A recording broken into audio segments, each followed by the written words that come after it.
The air in the house was thick with the ghost of a man. It smelled of his Old Spice aftershave, the faint, sweet aroma of the pipe tobacco he never managed to fully quit, and the lemon polish my mother used on the heavy oak furniture he'd loved so much. It had only been 2 weeks since we buried him, the man I'd called Dad my entire life, but the silence he left behind was a physical weight, pressing down on the floral wallpaper and the worn Persian rugs. Mark had been a quiet man, his presence a steady, comforting warmth rather than a loud flame. Now the house was just cold that my mother, Eleanor, moved through the rooms like a wraith, her grief a shroud she wore as elegantly as her cashmere cardigans. We were in his study, the room that was his sanctuary. The task was to sort through his papers, a grim archaeology of a life concluded. Sunlight, heavy and golden with late afternoon dust motes, streamed through the window, illuminating the landscape of his desk. A half-finished crossword puzzle, a tarnished silver letter opener, a framed picture of me at my college graduation, his arm around my shoulders, his smile wide and genuine. A pang of loss, sharp and familiar, pierced my chest that I ran a hand over the worn leather of his desk chair, the material cool and smooth beneath my fingertips. The smell of him was strongest here, a complex blend of paper, ink, and that uniquely paternal scent I could never quite name.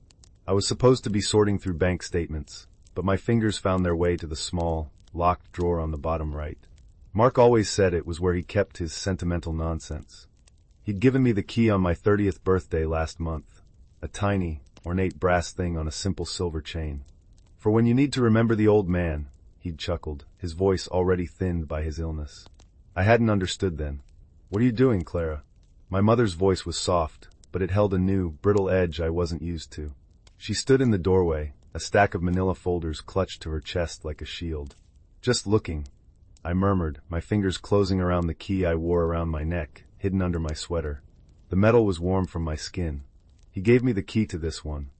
A flicker of something I couldn't decipher crossed her face. It wasn't just grief. It was fear. A cold knot of dread began to form in the pit of my stomach. It's probably just old love letters from me, she said, attempting a light laugh that came out like shattered glass. Nothing you need to see. Her resistance was the only permission I needed. My hands trembled slightly as I inserted the key into the lock. It turned with a well-oiled click that sounded like a gunshot in the silent room. I pulled the drawer open. There was no sentimental nonsense. No old love letters. Just a single, thick, cream-colored envelope. My name, Clara, was written on the front in his familiar, slightly slanted cursive that I lifted it out. It was heavy. The paper felt expensive, a strange formality in a drawer full of otherwise mundane items. I looked up at my mother. All the color had drained from her face, leaving her skin looking like fragile porcelain. Her knuckles were white where she gripped the folders. "Don't, Clara," she whispered, the sound barely disturbing the air. "Please, just leave it be." But I couldn't. It felt like his last words were trapped inside that envelope. My thumb slipped under the seal, and I tore it open. Inside was a multi-page document, stapled at the corner, and a shorter, handwritten letter. I unfolded the letter first. "My dearest Clara," it began. "If you are reading this, it means I'm gone, and I didn't have the courage to tell you the truth while I was alive. For that, I am so deeply sorry.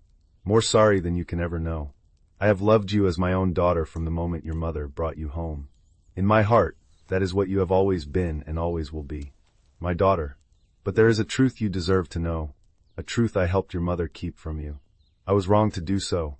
The enclosed document will explain some of it. The rest, you will have to ask your mother. Please try to forgive me. I love you more than words can say. Dad." The word Dad swam before my eyes. My breath hitched. What truth?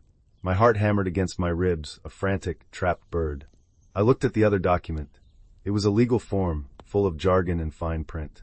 But I saw the names. Eleanor Vance, Mark Peterson, and a third name, Julian Croft. And then the words that made the world tilt on its axis. Acknowledgement of paternity. The undersigned, Mark Peterson, acknowledges he is not the biological father of the child, Clara Vance, born October 12, 1993. The air left my lungs in a rush, a silent scream. The paper trembled in my hands. I could hear the blood rushing in my ears, a roaring ocean that drowned out the ticking of the grandfather clock in the hall. Biological father. Not the biological father. Julian Croft. The name was a stone in my mouth, foreign and heavy that I slowly lifted my gaze to my mother. She hadn't moved. She just stood there, her face a mask of desolate resignation. The folders had slipped from her grasp, scattering their contents across the floor in a soft paper waterfall. "Mom." My voice was a croak, a sound I didn't recognize. "What is this? Who is Julian Croft?" She closed her eyes, a single tear tracing a path through her foundation. The scent of her Chanel No. 5 perfume, a scent that had always meant comfort and home, suddenly felt cloying, suffocating. "I wanted to tell you," she breathed, her voice cracking. "So many times I wanted to tell you." "Tell me what?" I demanded, my voice rising, shaking with a cocktail of grief and a terrifying, burgeoning anger. I stood up, the chair scraping harshly against the hardwood floor. "That my entire life has been a lie. That the man I just buried, the man whose heart I broke by not visiting enough in those last few months, wasn't even my father. He was your father, Clara. He raised you. He loved you," she cried, taking a step forward, her hands outstretched that I recoiled as if she were fire. Don't you dare say that to me. Who is he? Who is Julian Croft?" She sank into the armchair by the window, her body seeming to collapse in on itself. The sunlight caught the silver in her hair, making her look old and fragile. But I felt no pity. All I felt was a cold, sharp betrayal that cut deeper than the grief I'd been nursing for 2 weeks. "He was someone I knew a long time ago," she began, her voice low and unsteady. "Before Mark. It was a different time. I was young, I was scared. Julian was a whirlwind. An artist. Passionate, unpredictable. Not the kind of man you build a life with. So you built one with Mark instead? And just forgot to mention me to my real father?" The accusation hung in the air, thick and poisonous. "He didn't want you, Clara," she said, her eyes pleading with me to believe her. "He wasn't ready to be a father. He told me to make a choice. Him or the baby. So I chose you. I always chose you. I left, and I never looked back. Mark knew. Mark agreed to raise you as his own. He wanted to. He loved you so much." The words were meant to be comforting, I knew. They were meant to paint her as a hero, a mother who sacrificed for her child. But all I could hear was the lie, layered on top of another lie, a suffocating quilt of deceit that had been tucked around me for 30 years. "He didn't want me." The phrase echoed in the hollow space that had just been carved out of my soul that I stood there in the silent, sun-drenched study, the smell of my father, my dad Mark, all around me, and I felt utterly, completely alone. I was an anchorless ship, my entire history a fiction written by the woman cowering in the armchair. I clutched the letter from Mark, his last, painful confession, and the legal document bearing a stranger's name. This wasn't the end of the story. It was the terrifying, unwanted beginning of a new one. I didn't know who Julian Croft was, or if he was even still alive. But in that moment, standing in the rubble of my life, I knew one thing with absolute certainty. I had to find him. The weeks that followed were a blur of hollowed-out days and sleepless nights. I moved through my life on autopilot, the grief for Mark now complicated by a raw, disorienting anger at my mother. I avoided the house I grew up in. Her phone calls went to voicemail, her texts unanswered. The sound of her voice, once a comfort, now grated on my nerves, each syllable a reminder of the chasm of secrets between us. I stayed in my small apartment across town, the air blessedly free of the ghosts of my childhood. The city noise, the distant wail of sirens and the hum of traffic, was a welcome distraction from the roaring silence in my own head. That MY search for Julian Croft began online, a desperate, late-night trawl through the digital ether. The name was common enough to be frustrating, but the detail my mother had let slip, an artist, was my only compass. I searched for painters, sculptors, photographers named Julian Croft from the early 1990s. The results were a demoralizing mix of obituaries for other men, social media profiles of teenagers, and articles about a British race car driver that I felt like I was chasing a ghost, a man who existed only in a legal document and my mother's carefully edited memories. "He didn't want you." Her words haunted me, wrapping around my heart like a vine of thorns. Maybe she was right. Maybe it was better to leave the past buried. But the letter from Mark, which I kept on my bedside table, urged me on. He wanted me to know the truth. He had died with this regret, and I felt I owed it to him, to both of us, to see it through. The breakthrough came from an unlikely place. A box of my mother's old things I'd taken from the attic years ago for a college photography project. It was filled with sepia-toned photos of people I didn't know and bundles of letters tied with faded ribbon. I'd never had the heart to throw it away. One rainy Saturday, fueled by coffee and a gnawing sense of desperation, I dumped the entire contents onto my living room floor. the air filled with the musty, sweet smell of old paper and decaying memories.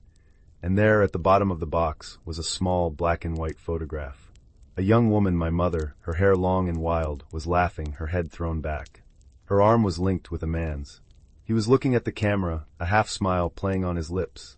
He had dark, intense eyes that seemed to hold a universe of secrets, a strong jaw, and a mess of curly hair that fell across his forehead. He was handsome, but more than that, he looked alive, crackling with an energy that even the faded photograph couldn't contain. On the back, in my mother's looping script, were 2 words, Julian. Summer 92. My breath caught in my throat. I stared at the photo, my fingers tracing the outline of his face. I was looking at my biological father, the man who supposedly hadn't wanted me. I searched his face for any sign of myself. The shape of his eyes, the curve of his mouth when he smiled. I saw nothing and everything all at once. Tucked behind the photo was a gallery pamphlet, thin and brittle with age. Of Shadow and Light, New Works by Julian Croft. The gallery was in a trendy arts district downtown, and the date was from the spring of 1993. I was born in October of that year. My heart started to pound, a frantic, hopeful drumbeat. He hadn't disappeared. He was here, in this city. He'd had a life, a career. The gallery had closed down years ago, but the internet is a formidable archive. I found a review of that very show. It mentioned the artist, Julian Croft, as a promising local talent, whose work explored themes of transient memory and loss. The article also mentioned he was represented by a woman named Agnes Martin. A quick search for Agnes Martin art agent led me to a sleek, modern website for a gallery in the city's most expensive neighborhood. It was a long shot, a thread stretched thin over 30 years, but it was the only one I had. It took me 3 days to work up the courage to call. My palm was sweating as I dialed the number, my stomach twisting into a painful knot. I rehearsed what I would say, but the words felt clumsy and insane. Hi, you don't know me, but did you happen to represent an artist named Julian Croft 30 years ago? I think he might be my father. A crisp, professional voice answered. Martin Gallery, how may I help you? Hello, I stammered, my voice tight. My name is Clara Peterson. This is a strange question, but I'm looking for an artist named Julian Croft. I believe he was represented by an Agnes Martin some time ago. There was a pause. I could hear the faint clicking of a keyboard. Julian Croft, the voice said, a new warmth in her tone. Yes, Agnes has known Julian for years. He's one of her dearest friends. He doesn't show his work much these days, but we still handle his private sales. May I ask what this is in reference to? My throat went dry. He was alive. He was still here. Agnes was his friend. It's a personal matter, I managed to say, the words feeling woefully inadequate. A very personal, family matter. Another pause, this one longer, more thoughtful. I see, the woman said, her voice softening with understanding. Well, I can't give out his personal contact information. But if you'd like to leave your name and number and a brief message, I can pass it along to Agnes. She'll know how to reach him. Yes. Please, I breathed, a wave of relief so powerful it made me dizzy. I gave her my name, my number, and a message that felt both monumental and absurdly simple. Please just tell him. Eleanor's daughter is looking for him. I hung up the phone, my whole body trembling. I walked to the window and stared down at the street below, at the people moving along the sidewalks, living their normal, uncomplicated lives. I had just thrown a stone into the placid waters of a stranger's life. Now all I could do was wait for the ripples to come back to me. The waiting was the hardest part. Every time my phone buzzed, my heart leaped into my throat. Each call from an unknown number sent a jolt of adrenaline through my system, only to be followed by the crushing disappointment of a telemarketer or a wrong number. 3 days passed. 72 hours of checking my phone, of imagining 1,000 different scenarios. Maybe he wouldn't call. Maybe my mother was right, and he wanted nothing to do with me. Maybe he had a new family, a wife and children who knew nothing of the girl he'd left behind. The thought was a cold stone in my gut. That it was a Tuesday evening. I was listlessly stirring a pot of soup on the stove, the smell of thyme and garlic filling my small kitchen. The rain was drumming a soft, hypnotic rhythm against the window pane. When my phone rang, displaying an unknown number, I almost ignored it. But something made me wipe my hands on a dish towel and answer. Hello? My voice was tentative. There was a beat of silence on the other end, just the faint sound of someone breathing. Then a man's voice, deep and resonant, but hesitant. Is this Clara? My heart stopped. I leaned against the counter for support, my knuckles turning white. Yes. This is she. Clara. He said my name like it was a foreign word he was tasting for the first time. My name is Julian Croft. I got a message that you were looking for me. Tears pricked my eyes. It was him. After all this time, it was him. Yes, I whispered, my voice thick with emotion. I am. I have to be honest, he said, and the caution in his voice was palpable. I was stunned. I haven't heard Eleanor's name in almost 30 years. She told me she lost the baby. The spoon I was holding slipped from my grasp and clattered onto the linoleum floor. The sound echoed in the sudden, ringing silence. Lost the baby. Not, he didn't want you. Not, he made me choose. She told him I didn't exist. The betrayal I felt toward my mother mutated into something darker, colder, more absolute. It was a lie of such profound cruelty, it stole my breath. She didn't. I finally managed to say, the words catching in my throat. I'm here. There was a sharp intake of breath on the other end of the line, a sound of pure shock. My God, he whispered, his voice cracking. All this time. He was quiet for a long moment, and I could hear the raw emotion churning in the silence. Can we meet, Clara? I need to see you. Please. Yes, I said without a moment's hesitation. Yes, I'd like that very much. We agreed to meet the next day at a small cafe halfway between my apartment and his studio. I didn't sleep that night. I lay in bed, staring at the ceiling, the rain still tapping against the glass, and I tried to piece together the fractured mosaic of my life. I had a father, a living, breathing father who thought I had died before I was even born. I felt a surge of protectiveness for the young man in the photograph, for the man on the phone whose world had just been shattered. And for the first time, I felt a flicker of something other than loss when I thought of him. I felt a tentative, terrifying flicker of hope. The cafe was called The Daily Grind, a cozy, unassuming place with mismatched wooden chairs and the rich, intoxicating aroma of roasting coffee beans and cinnamon. The air was warm and steamy, a welcome contrast to the crisp, damp autumn air outside. Raindrops clung like jewels to the large front window, blurring the bustling street into a watercolor painting. I arrived a full 15 minutes early, my nerves a tangled mess of electrical wires. I chose a small table in a quiet corner, a place where we could talk without being easily overheard, that I ordered a black coffee I didn't want, just to have something to do with my hands. The ceramic mug was warm, and I wrapped my cold fingers around it, trying to absorb its heat. Every time the little bell over the door chimed, my head would snap up, my heart doing a frantic dance against my ribs. I had no idea what to expect. Would I even recognize him? The man in the photograph was young, barely older than I was in the picture. The man on the phone sounded older, his voice weathered by time. Then the bell chimed again, and a man stepped inside, shaking the rain from his coat. He paused for a moment, his eyes scanning the room. He was older, of course. His dark, curly hair was shorter now and generously streaked with silver, especially at the temples. There were fine lines etched around his eyes and bracketing his mouth. But the eyes, they were the same. Dark, intense, and at this moment, filled with a searching, nervous energy. He was holding a single, long-stemmed yellow rose. Our eyes met across the room, and in that instant I knew. It was him. He walked toward my table, his steps hesitant. He was tall, leaner than I had imagined, and he moved with a kind of quiet grace. As he got closer, I could see the details.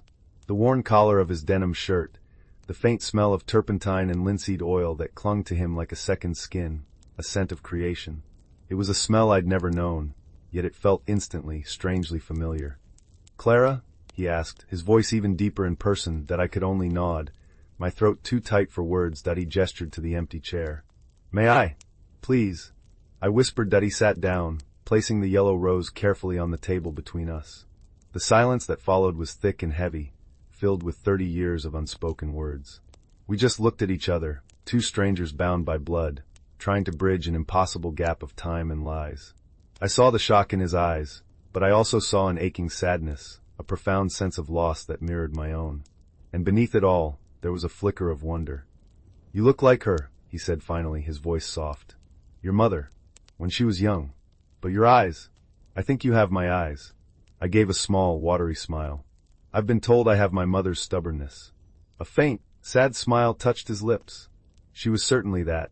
He stared at my face, his gaze tracing my features as if he were trying to memorize them, to make up for all the years he'd missed. I'm so sorry, Clara. I'm sorry I wasn't there. I want you to know, with every fiber of my being, if I had known you existed, nothing in this world would have kept me away. The sincerity in his voice was a balm on a wound I hadn't even realized was festering. The narrative my mother had fed me, he didn't want you, crumbled into dust. This man, this stranger who was half of my DNA, had wanted me. He just never knew he had me. She told me you left, I said, my voice quiet. She said you weren't ready to be a father. He let out a long, weary sigh and ran a hand through his silver-streaked hair. The scent of turpentine was stronger now. We were young. So young. I was 24, trying to make it as a painter. She was everything. Beautiful, smart, fierce. We were crazy about each other. But it was a volatile relationship. We fought as passionately as we loved. He paused, gathering his thoughts. She told me she was pregnant, and I will admit, I was terrified. But I was also thrilled. The idea of having a child with her, a little piece of us in the world, it was overwhelming, but it was a good feeling. He looked down at his hands, which were resting on the table. They were artist's hands, strong and capable, with faint stains of paint under his fingernails. We had a terrible fight a few weeks later. About money, about the future, about something stupid I can't even remember now. She left. A few weeks after that, she called me. She was crying. She told me she had a miscarriage, that the baby was gone. He looked up at me then, and the raw pain in his eyes was devastating. I believed her. Why wouldn't I? I was heartbroken. Our relationship fell apart after that. The loss was a shadow we couldn't get out from under. She met Mark a few months later. She told me he was stable, kind, that he was what she needed, and then she was gone from my life. And I thought you were gone too. For 30 years, I've carried that loss with me. The story settled between us, heavy and real. My mother hadn't just lied to me. She had lied to him. She had stolen his child, and she had burdened him with a phantom grief for 3 decades. The cruelty of it was breathtaking. I have a picture of you, I said, my voice trembling as I reached into my purse. I pulled out the small, black and white photo and pushed it across the table, that he picked it up, his fingers gentle. He stared at it for a long time, a muscle twitching in his jaw. I remember this day, he said, his voice thick. We went to the beach. I spent the whole day trying to capture the way the light hit the water, but she was always more interesting than any landscape. He looked from the photo to my face and back again. My God, a daughter. I have a daughter. And that's when he finally broke. His composure, so carefully held, shattered. A tear escaped and traced a path down his weathered cheek. He didn't wipe it away. I felt my own tears fall, hot and silent. They weren't tears of sadness, not entirely. They were tears for the years we'd lost, for the lies that had kept us apart, and for the fragile, unbelievable hope of this moment that we sat there for hours, in that warm, coffee-scented cafe, as the rain outside softened to a drizzle and the afternoon light began to fade. We talked. He told me about his life, his art, his small, quiet world. He'd never married, never had any other children. It never felt right, he confessed. After Eleanor, after losing the baby, something in me just closed off. I told him about my life, about growing up with Mark, about my job as a librarian, about the quiet stability that had defined my existence. It was a strange and wonderful conversation, a delicate dance of discovery. We found common ground in surprising places. A shared love for old books, a similar sarcastic sense of humor, the same habit of tapping our fingers when we were thinking. With every shared detail, the chasm between us seemed to shrink, the label of stranger fading into something new, something that felt like family. When we finally left the cafe, the sky was a deep, bruised purple. The streetlights cast a warm, golden glow on the wet pavement. At the corner, we paused, the moment feeling heavy with unspoken questions about what came next. I have a studio, Julian said, breaking the silence. Just a few blocks from here. It's nothing fancy, but it's where I work. Would you like to see it? The invitation felt like an offering, a key to a part of himself he hadn't shared with anyone else. I'd love to, I said, my heart swelling with a feeling I couldn't quite name. His studio was on the top floor of an old industrial building, the kind with a rickety freight elevator that smelled of oil and dust. But when he unlocked the heavy metal door and flicked on the lights, the space that revealed itself was magical. It was a huge, open room with a soaring ceiling and massive windows that looked out over the glittering city skyline. The air was thick with the scent of turpentine, paint, and coffee. Canvases of all sizes were stacked against the walls, some finished, some in progress. Drop cloths, splattered with a rainbow of colors, covered the floor. It was a space of beautiful, creative chaos. "This is amazing," I breathed, turning in a slow circle, taking it all in. "It's my sanctuary," he said with a small smile. He walked over to a large canvas on an easel in the center of the room. It was covered with a white sheet. I started something," he said, his voice hesitant. "After you called. I couldn't sleep. I just had to paint." He reached out and pulled the sheet away. My breath hitched. It was a portrait. Not of me, not yet. It was an impressionistic, ethereal painting of a young woman's face, her features blurred, indistinct, as if seen through a fog or a dream. She had my hair, my chin, but her eyes were hazy, unformed. It was a painting of a ghost, of the daughter he'd been mourning for 30 years. "I didn't know what you looked like," he said softly, his eyes fixed on the canvas. "So I just painted the idea of you." He turned to me, his gaze intense. "But now I can see you." He stepped closer, and his hand came up, his touch tentative as his thumb gently brushed a tear from my cheek. His skin was callous but warm. In that moment, surrounded by the evidence of his life's passion, looking at the painting of the daughter he thought he'd lost, I didn't feel like a stranger in his world. I felt like I had finally, after 30 years, come home. The grief for Mark was still there, a tender bruise on my heart. The anger at my mother was a cold, hard knot in my stomach. But for the first time since that terrible day in the study, those feelings were overshadowed by something else, something bigger. A sense of belonging. A sense of a future that had suddenly, miraculously, opened up before me. The days that followed were like learning a new language. The language of Julian. We spent hours in his studio, the city lights twinkling below us like a fallen constellation. I would sit on a paint-splattered stool, nursing a mug of tea, while he worked. He talked as he painted, his voice a low, soothing rumble against the backdrop of soft music and the whisper of his brush against the canvas. He told me stories of his youth, of his travels, of the passions that drove his art. He was filling in the 30-year blank of my own history, and I was a ravenous student that he was teaching me about myself, too. He pointed out the way I tilted my head when I was listening intently, a habit he shared. He noticed my love for stormy weather, laughing as he told me he did his best work when the sky was dark and the rain was lashing against the massive studio windows. These were small things, tiny threads of connection, but they wove together to form a tapestry that felt strong and real. This man wasn't just my biological father.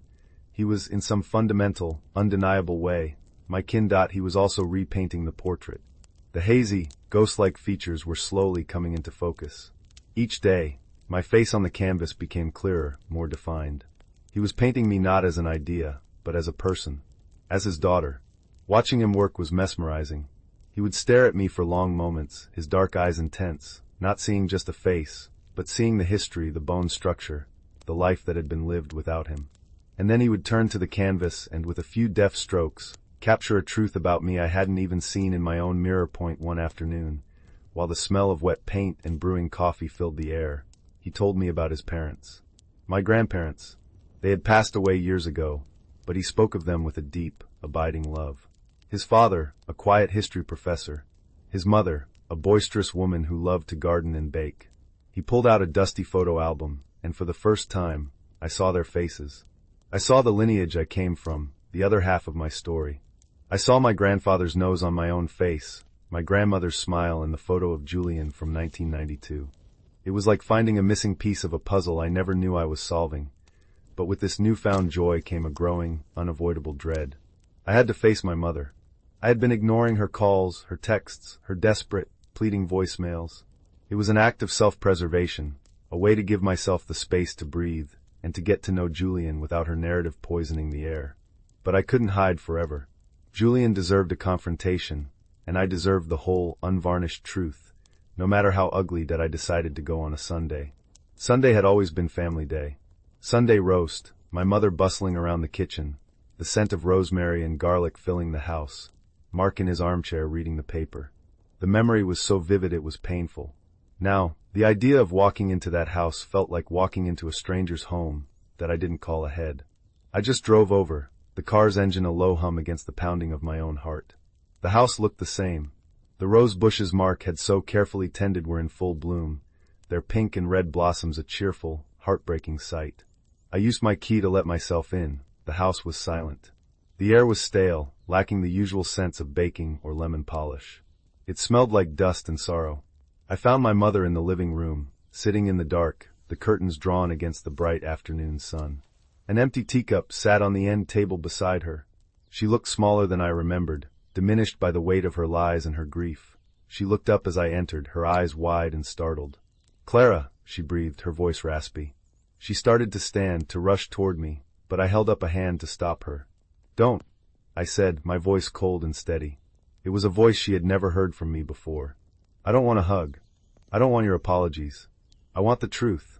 She sank back into the chair. "I told you the truth." "No," I said, the word sharp as a shard of glass. "You told me a story. You told me a version of events that made you the victim, the noble, self-sacrificing mother. But you left out a few key details." I took a step closer, my anger a cold, hard flame in my chest.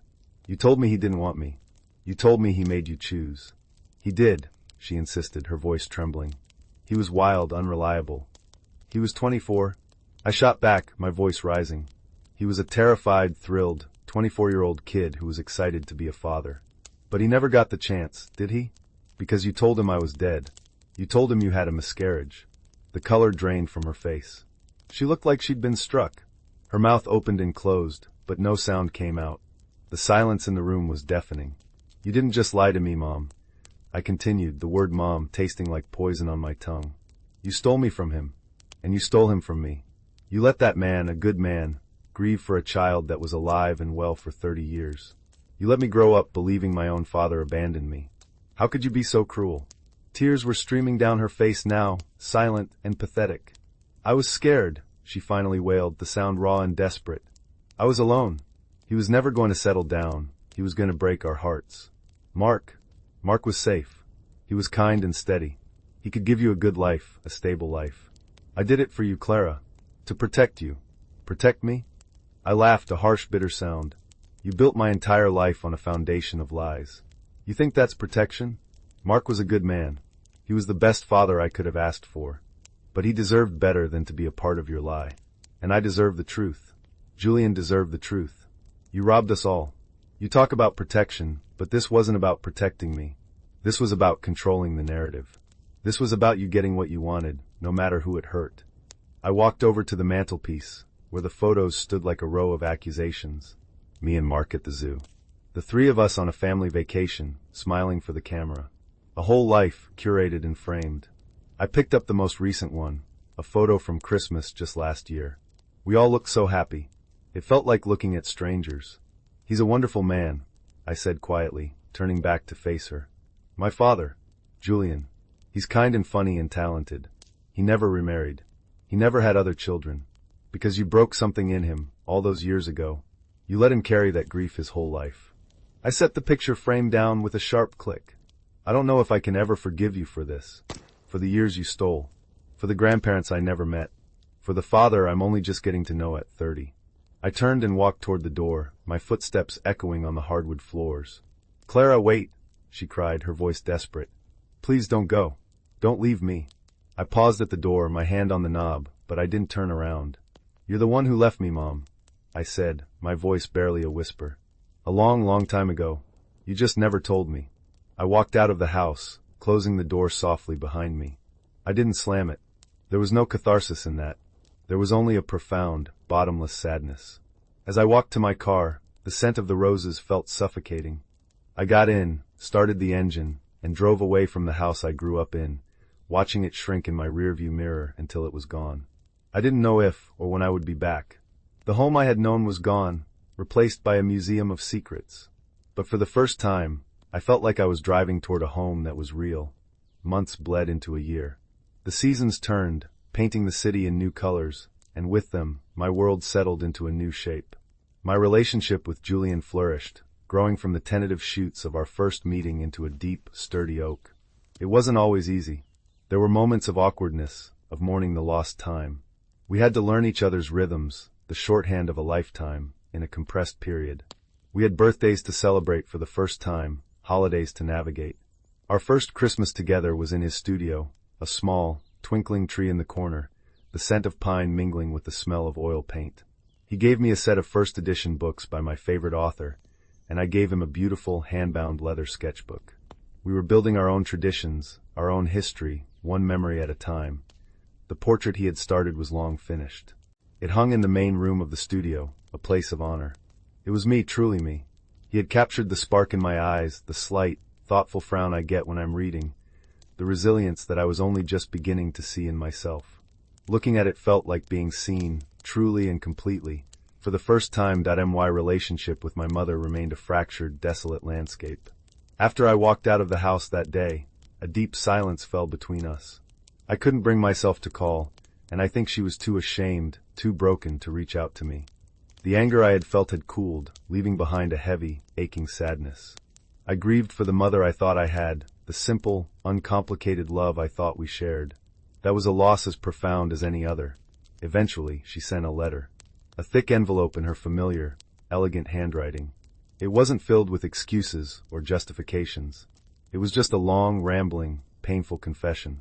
She wrote of her fear, her insecurity, her misguided belief that she was doing the right thing. She wrote about how the lie had grown, becoming a monster that was impossible to confess, how it had eaten away at her, even as she clung to the perfect family life she had constructed. She wrote of her love for Mark and her love for me. She didn't ask for forgiveness.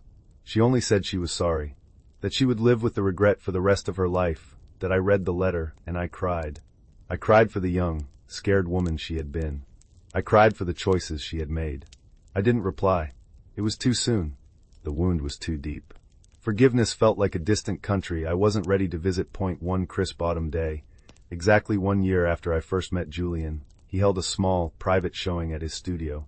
He had a new collection of work, paintings that were vibrant and full of a light I hadn't seen in his older pieces. His friends, a warm and eclectic group of artists and writers, filled the space, their laughter and conversation a lively hum. Julian introduced me to everyone, his hand resting proudly on my shoulder. "This is my daughter Clara," he would say, and the words still sent a thrill of quiet joy through me. I felt a sense of belonging so complete it was almost overwhelming. Late in the evening, as the party was winding down, Julian and I stood by the massive windows, looking out at the glittering tapestry of the city. The reflection in the glass showed the two of us, side by side. We were different, yet the same. I could see the shared lines of our faces, the similar way we stood. "You know," he said, his voice soft, "I was a ghost for a long time. Living in the past, mourning a life I never had. You brought me back, Clara. You made everything real again." I leaned my head against his shoulder, the rough fabric of his jacket comforting against my cheek. "We did that for each other." I said. That my phone buzzed in my pocket. I pulled it out, expecting a text from a friend. But it was a picture message from an unknown number. My heart gave a little lurch. I opened it. It was a picture of a gravestone. Mark's gravestone. It was clean and polished, and a fresh bouquet of pink roses, his favorite, had been placed in front of it. The text below it was simple. He would have been 65 today. "I miss him. I miss you." It was from my mother. That I stared at the picture, the familiar ache for Mark rising in my chest. He was the innocent in all of this, the good man who had loved a child that wasn't his, who had carried a secret to protect a woman he loved. And my mother, for all her faults, was grieving him too. Our shared loss was a bridge, fragile and rickety, across the chasm she had created. That I looked from the phone to my reflection in the window, to the man standing beside me, my father. My life was no longer a simple, straight line. It was a complex, messy, beautiful thing, full of shadows and light. It was a story of loss and betrayal, but it had also become a story of discovery and love. There were wounds that might never fully heal, but there was also a strength I never knew I had. That I took a deep breath, the air smelling of paint and wine, and the promise of a new beginning. I still didn't know what the future held for my mother and me. Forgiveness was not a simple act, but a long, arduous journey. But for the first time, I didn't feel the need to have all the answers. I was here, in this moment, with a father who loved me, surrounded by a life I was building on my own terms, with my own truth. And for now, that was more than enough. It was everything.